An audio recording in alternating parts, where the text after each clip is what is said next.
Stories are tete-a-tetes. My name is Zora Neale Hurston, and every week I will tell you a short story written by a Nigerian writer or author. That's the long and short of it.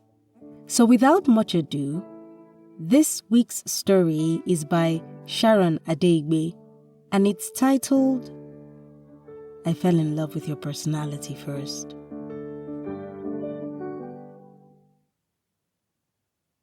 I fell in love with your personality first. My personality. Yes, your personality.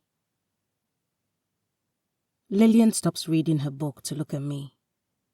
She bursts into laughter, clutching her stomach as if to control herself. I loved seeing her laugh. Please, how is that even a thing?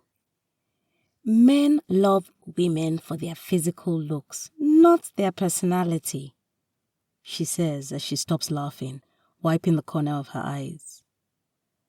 I sit up on the bed and stare at her in awe.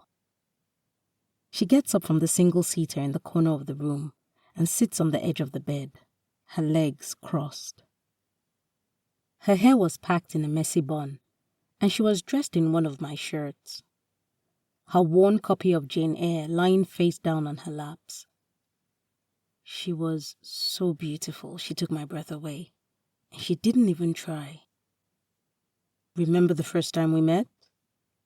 I ask her. She rolls her eyes and smiles shyly. I don't wait for her to answer. You were so shy. So shy, your voice shook when you spoke to me. For crying out loud, Michael, can you just stop talking about it? That day was so embarrassing. She whines, covering her face in mock shame. I ignore her and continue. Lillian, that dress. Damn. That dress you wore. It did things to me.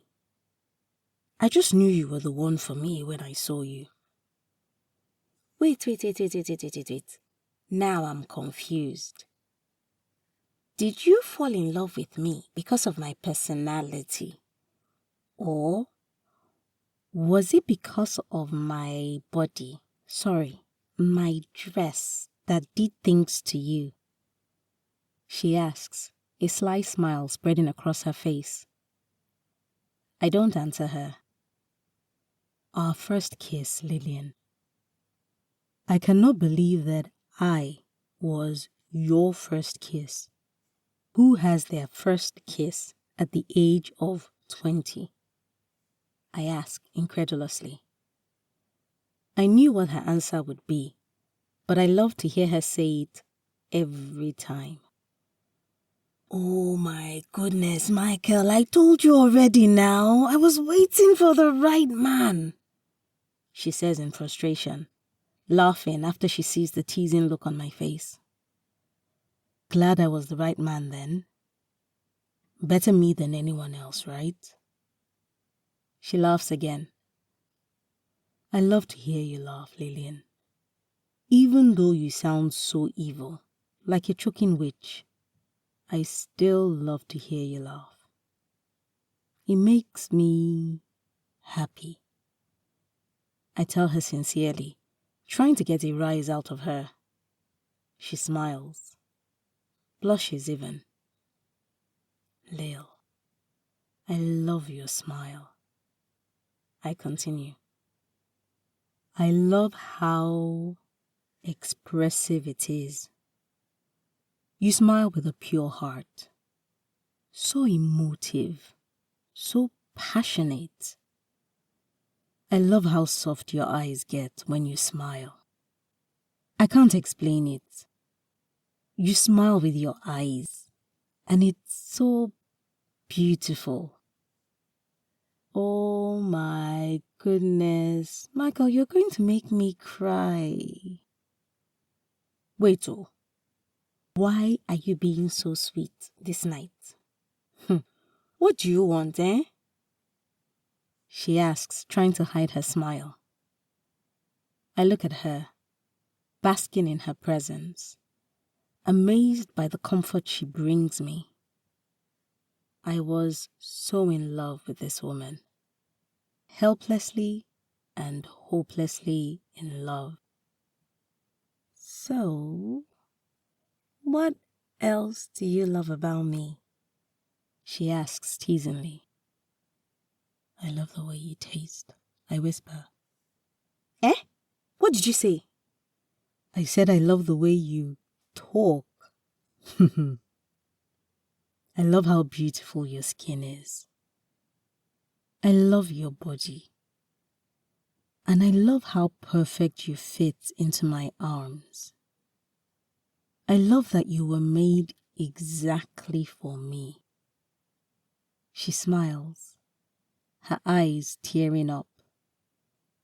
She's about to respond when we are interrupted by the sound of a baby crying. Your daughter is awake.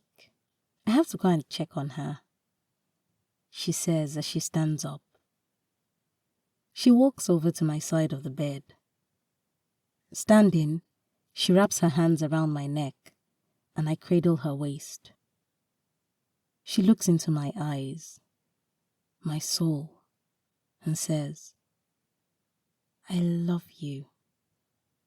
Michael, I love you so very much. And I am so glad that you're my husband. I'm glad you married me. And I am grateful for the beautiful daughter that we've made. Then she kisses me deeply, and I respond. She lifts her head too quickly for my liking, but has to wrestle her way out of my embrace. She blows me a kiss as she disappears to the nursery where our 6-month-old daughter, Belle, was now wailing. I stare at the door she's just walked through, a soppy look on my face. 1 year with this woman, and I could not get enough of her.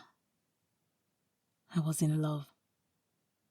I was so in love.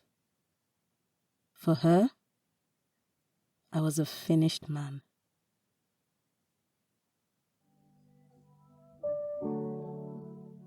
Sharon Adeigbe is a writer who resides in Ibadan, Oyo State. She is a student of sociology at the University of Ibadan.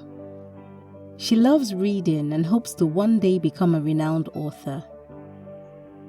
You can read more of her work on Medium at Omorieba is my goddess name, and connect with her on Instagram at Rieba and at Rieba on X, formerly Twitter.